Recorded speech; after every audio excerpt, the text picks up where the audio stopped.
Pedro Brigger y el gusto de recibir aquí en los estudios C5N al doctor José Manuel Ubeira. Muy buenas noches, ¿cómo le va? ¿Qué tal, Juan? ¿Cómo estás? Bueno, ¿escuchó el alegato de Luciani hoy? Sí, un pedazo escuché. Sí, muy encendido el doctor Luciani. ¿Suelen ser así los fiscales ante los Sí, tribunales? yo en lo personal creo que el doctor Luciani es una persona por la que yo tengo particular aprecio. Me parece que en este caso particular está poniéndole la cara a una circunstancia que es de lo más desafortunado. Está cumpliendo el rol de fiscal. Me hace acordar mucho a Nisman en la causa AMIA, donde yo era contraparte. ¿Qué significa eso? Y significa que, bueno, que tiene la carga de una acusación muy concreta vinculado a un hecho que no sé si está tan convencido o cree en el fondo de su alma de que las cosas son como son. Parte, como decía yo recién, parte de la conclusión y va viendo de qué manera llega, como decían también en algún canal colega. Sí, hoy un jurista importante, Gargarella, dijo que era un alegato histórico. Digo, ¿dónde habrá quedado, por ejemplo, la del juicio de las juntas?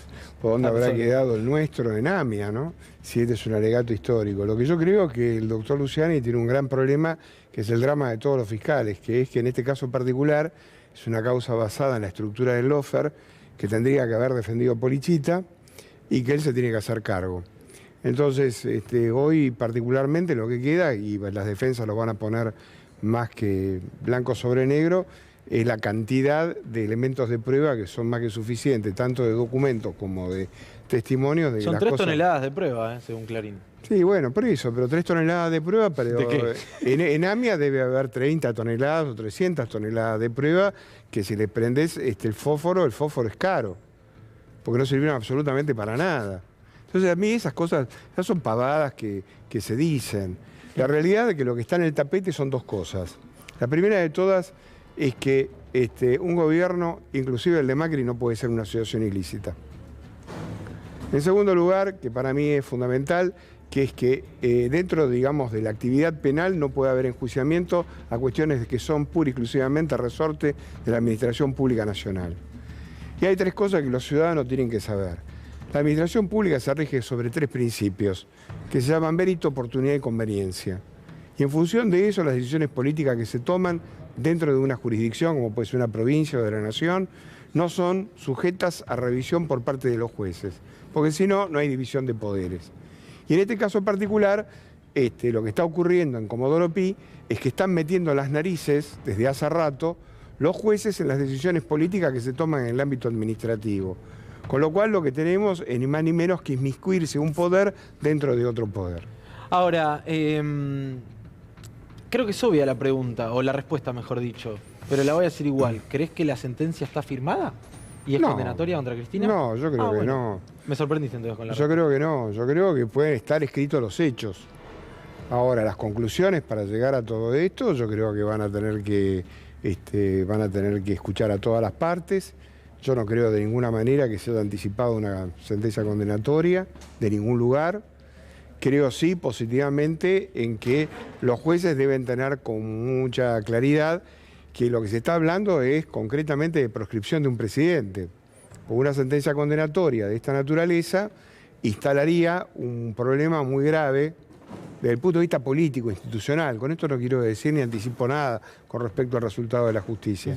Pero si es una causa del lawfare y estamos vinculando a una mujer que no tiene ninguna relación con prácticamente los hechos que ocurrieron en esa provincia... ¿Directa, por lo menos? No. No hay ninguna. Entonces la cuestión es estereotipada.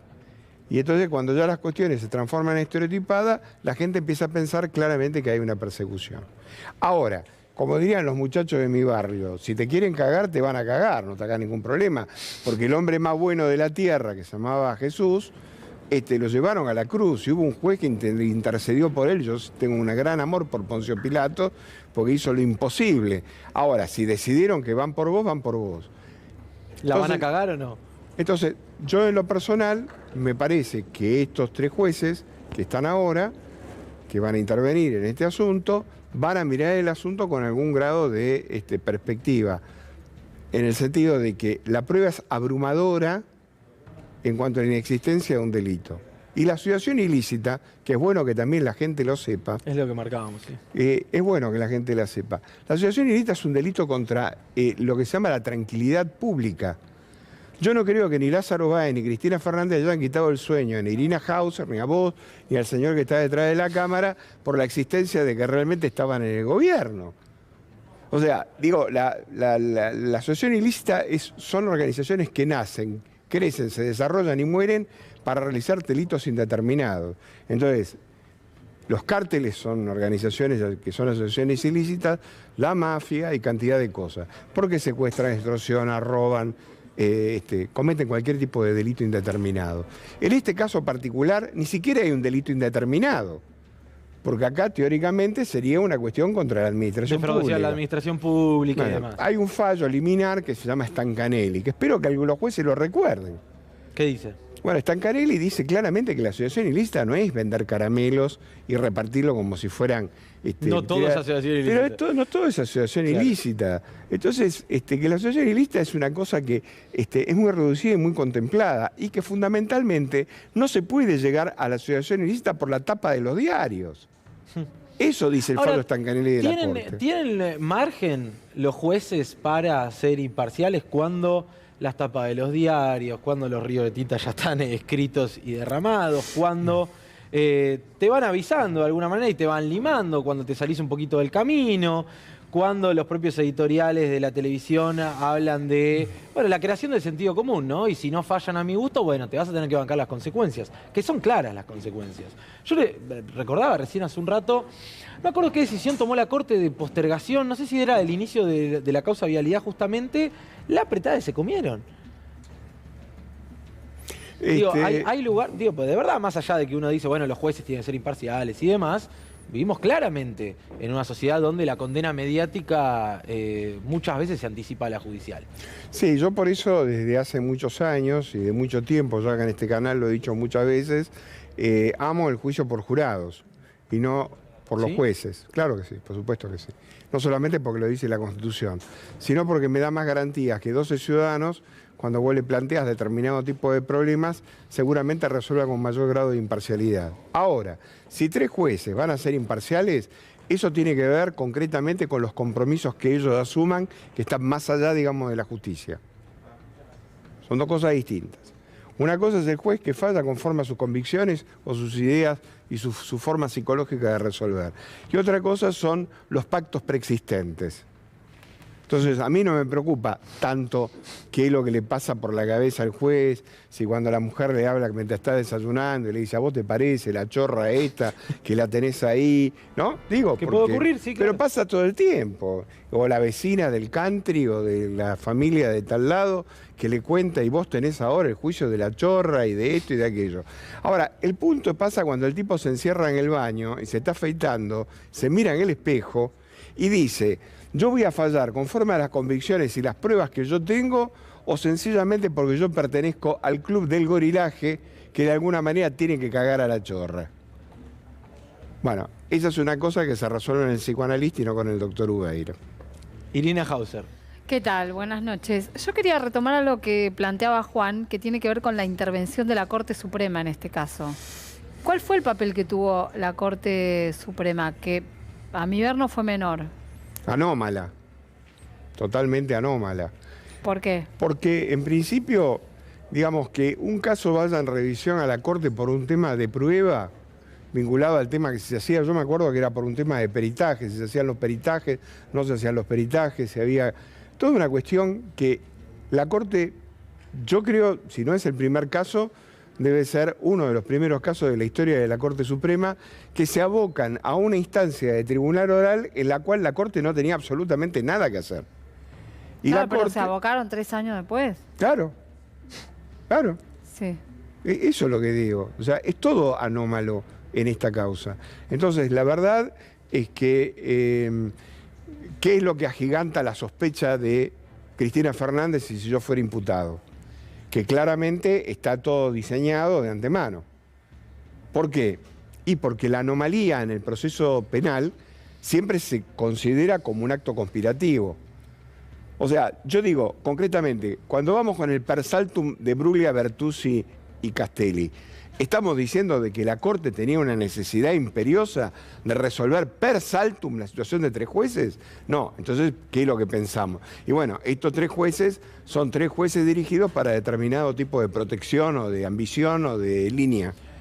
Entonces, la gente, ¿por qué tiene que dudar? Porque la Corte se comporta en forma anómala en esta causa particularmente. Y eso genera sospecha. Y la sospecha dentro del derecho penal es el corrosivo más grande que hay de cualquier tipo de sentencia. Ahora, la pregunta es, ¿los jueces del Tribunal Oral, por lo que resolvió la Corte en su momento, o los indicios de lo que la Corte dijo ahora, hace poco que dijo algo vinculado al tema, tiene que ser una línea, un cartabón, un parámetro? No, me parece que no. Solo tienen que ajustarse concretamente al hecho y la prueba, porque ahora, son jueces de hecho y prueba, ¿no? Ahora, José, pasaron ya casi 3 años del gobierno de Alberto Fernández. Perdón, yo creo, para terminar con lo de Irina, yo creo en la bondad de los jueces. O sea, a pesar de todas las cosas que yo critico y señalo, yo creo todavía que hay jueces que en algún momento determinado dicen, yo llego hasta acá y más de esto no voy a hacer. Eso está claro. Corre por tu cuenta. Pero es un tema de bondad, la actividad del juez. Bondad quiero decir... Honestidad intelectual, decimos. Bondad intelectual, o sea, quiero decir o sea, llego hasta acá y más de esto yo no voy a dar ni un paso que de cualquier cosa, de ahí no voy a poder volver.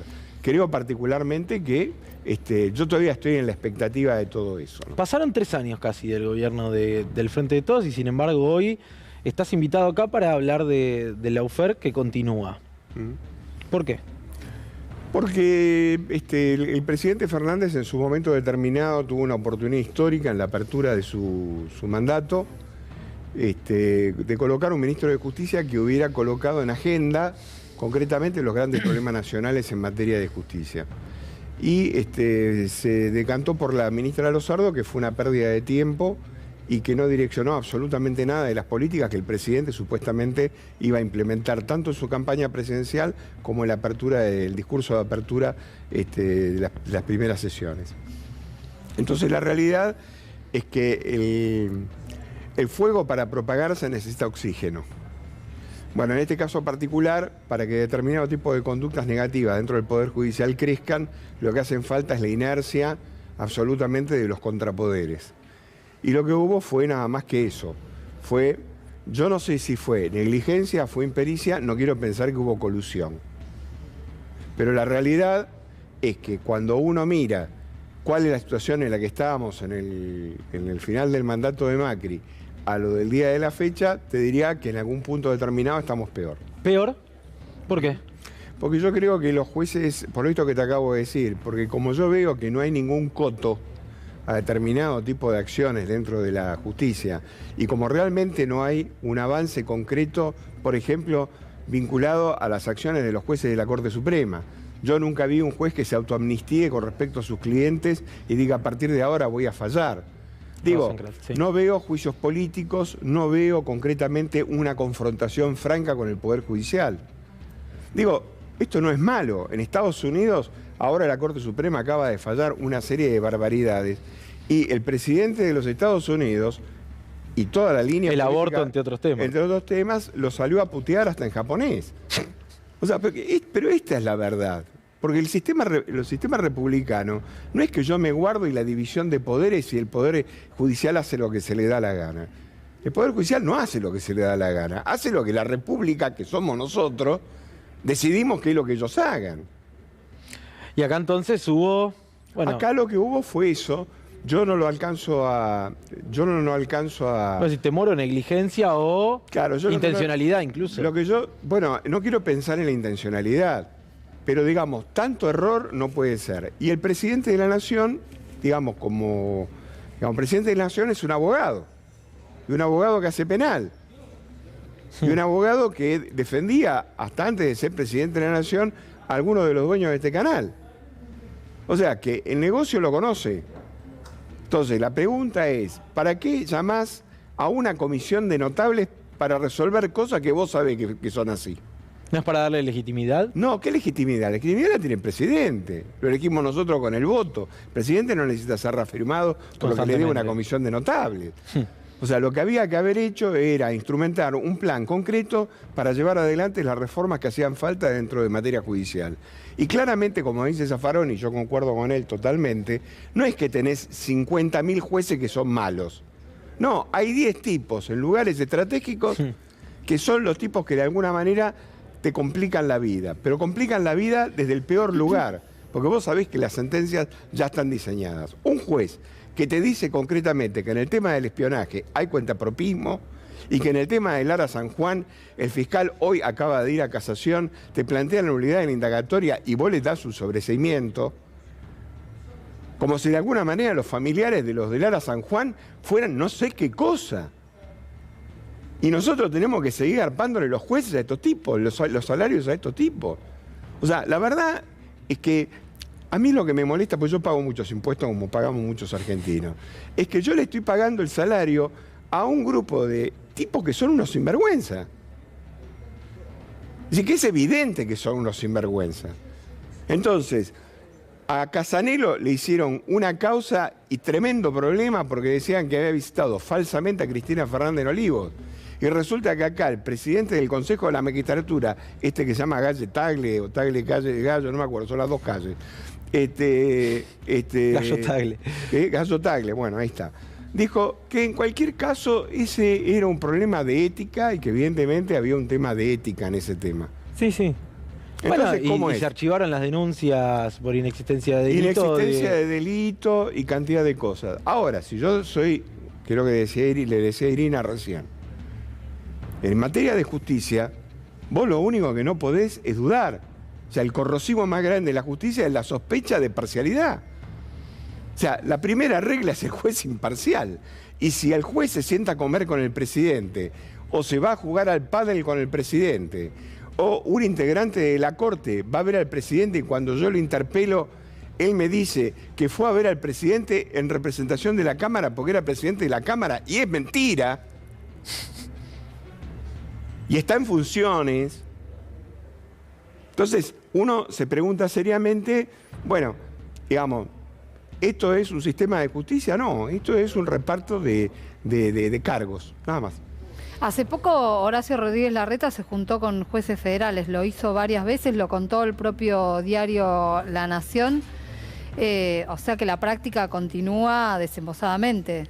Claro, porque en última instancia es naturalizar, es como diría un amigo mío, estamos naturalizando la prostitución. Y va a llegar un momento que hasta va a ser fabuloso ser prostituta. Entonces, lo que está pasando es que en última instancia estamos naturalizando determinado tipo de conductas que ni siquiera en la época de los jueces de la dictadura se vieron.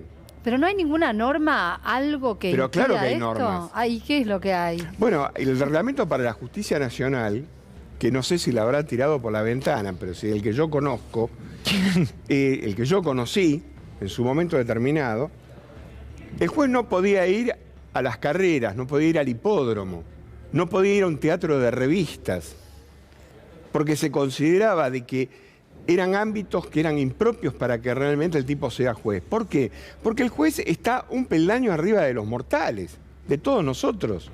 Entonces, si vos al presidente de la República te convoca y vos sos una autoridad, como el presidente de la Corte Suprema, lo podés ir a visitar.